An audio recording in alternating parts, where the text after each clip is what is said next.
Hello friends, ఇవాళ వచ్చేసి బెండకాయ కర్రీ ఈజీగా ఎలా చేసుకోవాలో చూద్దాము. ముందు స్టవ్ పైన బాండి పెట్టేసుకొని హీట్ అయిపోయిన తర్వాత 2 టేబుల్ స్పూన్ ఆయిల్ యాడ్ చేసుకోవాలి. ఇప్పుడు వచ్చేసి పోపు దినుసులు, కరివేపాకు, ఎండుమిర్చి కూడా యాడ్ చేసుకొని కొంచెం ఫ్రై అయిపోయిన తర్వాత ముందుగా కట్ చేసి పెట్టుకున్న 2 ఉల్లిపాయ ముక్కలు, అలాగే మన టేస్ట్‌కి తగ్గట్టు పచ్చిమిర్చి కూడా యాడ్ చేసుకోవాలి. ఇలా ఉల్లిపాయలు బాగా ఫ్రై అయిపోయేటప్పుడే 1 టేబుల్ స్పూన్ సాల్ట్ కూడా యాడ్ చేసుకొని, తర్వాత వచ్చేసి ఒక 1/2 టేబుల్ స్పూన్ పసుపు యాడ్ చేసుకోవాలి.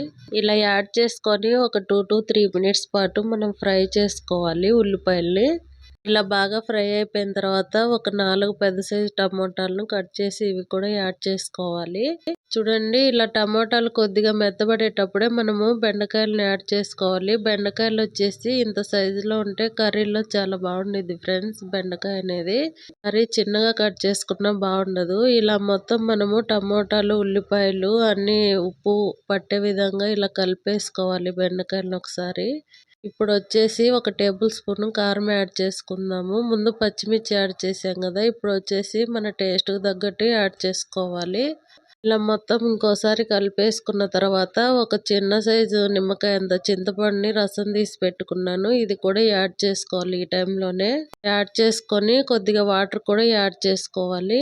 ఈ కర్రీ వచ్చేసి కొంచెం ఇలా పలుచగా ఉంటేనే బాగుండిద్ది ఫ్రెండ్స్, మరీ తిక్కుగా లేకుండా. ఇప్పుడు వచ్చేసి మనం ఒక 10 మినిట్స్ పాటు ఇలా బాగా ఉడికించుకోవాలి కర్రీ అనేది. ఇలా బాగా ఉడికిపోయిన తర్వాత ఒక 1/2 టేబుల్ స్పూన్ వచ్చేసి గరం మసాలా యాడ్ చేసుకొని ఒకసారి కలిపేసుకోవాలి. లాస్ట్ లో వచ్చేసి మనం కొత్తిమీర చల్లేసుకున్నామంటే మనకు టేస్టీ బెండకాయ కర్రీ రెడీ అయిపోయినట్లే. ఈ కర్రీ వచ్చేసి రైస్ లేకైనా లేదంటే రాగి సంగటి లేకైనా చాలా బాగుండిద్ది ఫ్రెండ్స్. ఎక్కువ మసాలా వేయకుండా చేసాం కాబట్టి హెల్త్ కూడా చాలా మంచిది. ఆయిల్ కూడా కొద్దిగానే యూజ్ చేశాను, ఎక్కువ యూజ్ చేయలేదు ఈ కర్రీలో వచ్చేసి.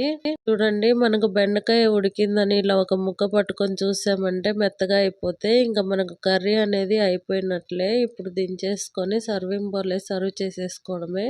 మీరు కూడా తప్పకుండా ఈ కర్రీ ఒకసారి ఇంట్లో ట్రై చేసి మీకు ఎలా వచ్చిందో కమెంట్ రూపంలో నాకు తెలపండి.